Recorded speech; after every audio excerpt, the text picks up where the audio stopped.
Whenever you see a best places to live list, there's always one town in South Florida that's promised to be there every single time, and that's Parkland. But nobody really talks about why.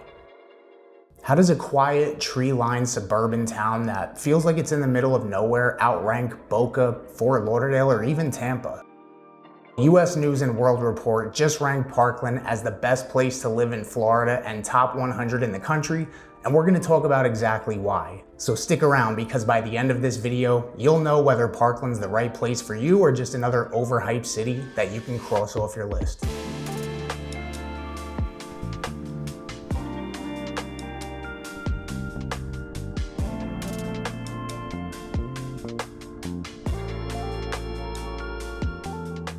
So what is it about this town, Parkland, that it keeps ranking at the top of just about every list?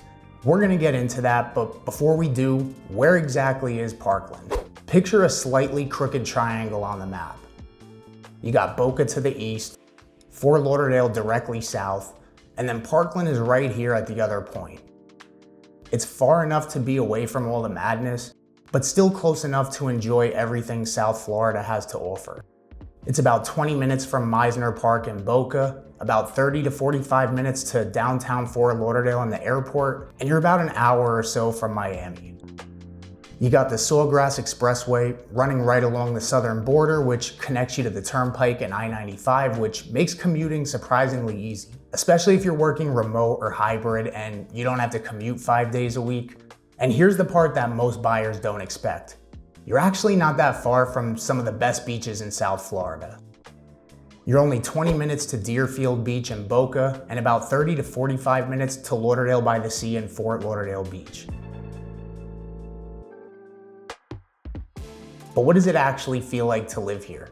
My first impression of Parkland was that it was just this slow-moving suburban town, and that's exactly what it is.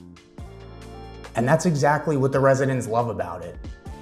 Parkland has these really strict zoning laws, and it was built to preserve this residential park-like feel with very intentionally planned communities tucked in between. There's definitely a huge nature aspect here with 9 or 10 parks, not including one that just broke ground about 3 days ago called Wedge Preserve Park, which is going to be 36 acres and have a ton of amenities like multi-purpose fields, basketball, pickleball, pavilions, a ninja course, whatever that is. And there's also dozens of miles of walking, biking, and equestrian trails. You're not gonna find many strip malls here, only one public shopping center to be exact, but there is a Walmart and a Costco located nearby in Coral Springs. You're not gonna find any commercial development aside from that one shopping center. But that's exactly the way the city was designed. In fact, Parkland didn't even have its first stoplight until the late 90s, early 2000s, when the first big developments were being built. Pretty crazy. You know what else is crazy? About 93% of you that watch these videos aren't subscribed. So if you enjoy the content, make sure to hit that subscribe button so we can keep putting out videos about life here in South Florida, new developments, and everything you need to know about living here. So what's going on with Parkland? Why is it consistently ranking at the top of every list? And the most recent one was US News and World Report's Best Places to Live for 2025 and 2026, where Parkland came in at number 1 in Florida and number 59 in the entire country. And they base their rankings off of 5 factors: quality of life, value, desirability, job market, and net migration.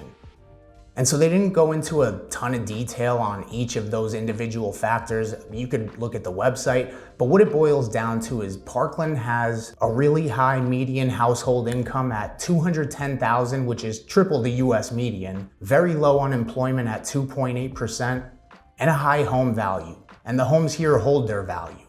And yes, Parkland does have a 7-figure average price point, just under 1.3 million. But when you compare it to nearby Boca or some of the Miami suburbs like Pinecrest and Coral Gables, and then factor in all A-rated schools, that price tag starts to make a little more sense. And the reality is, Parkland's not gonna be for everybody, and that's okay. This is a town that thrives off of more of a local community feel rather than that in-your-face Boca feel. Farmers markets at the equestrian center, food trucks at the amphitheater, movies in the park. That's the type of slower pace you'll find here. Life just feels simpler. It's clean, it's organized, family friendly, but at the same time, it's attracting young professionals, remote workers, and empty nesters that want modern living, but not at the expense of dealing with traffic and living in the city.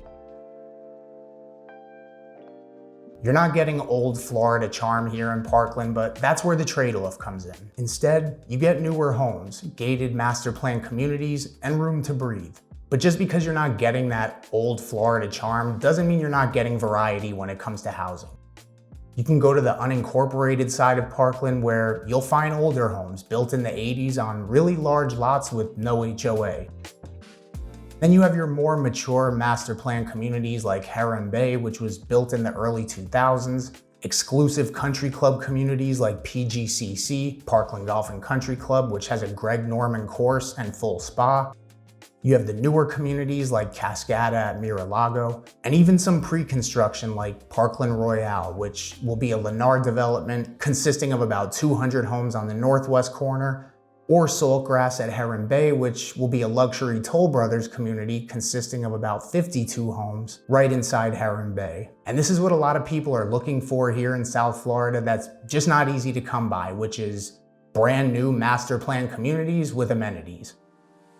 We actually just helped some clients move into Cascada after they had been looking in Miami for a while, but they realized that with their growing family that they wanted something with a little bit more of a sense of community, something quiet and with room to grow. And Cascada was the perfect fit that they didn't even know they wanted in the beginning. Cascada and Mar-a-Lago are sister communities, both built by GL Homes, and the amenities are crazy. I've actually heard them referred to as the Disney for Adults clubhouse. And the best part is, not only do they have access to the clubhouse at Cascada, but they also get access to the Mar-a-Lago amenities, both with resort-style pools, splash pads, gyms, pickleball, tennis, and my favorite, the indoor basketball court. And because of Parkland's strict zoning laws, you don't really have to worry about it getting too overcrowded because they don't really have a ton of land to build on, and the land that they do have, it's valuable, so it typically goes to these newer home communities or parks, instead of the commercial development that's gonna draw a lot of traffic in. But aside from the low-key residential feel, one of the biggest reasons that people move to Parkland is because of the schools. If you're not aware, South Florida doesn't have the highest rated schools. So if schools and school ratings are something that's important to you, there's definitely a few areas that stand out, and Parkland is one of them, with 5 public schools that are consistently A-rated. Now, I know I just spoke about all the good things about Parkland and why it's usually ranked at the top of every list, but what about some potential drawbacks from living here? Because like I said earlier, Parkland is for a very specific person. It's not gonna be everybody's cup of tea. If I had to name some drawbacks to living here, I would say the fact that it's very spread out. It's a very car-dependent area. It's not walkable. I mean, even to go to the grocery store, you need to drive. And there's barely any public transportation, if any at all.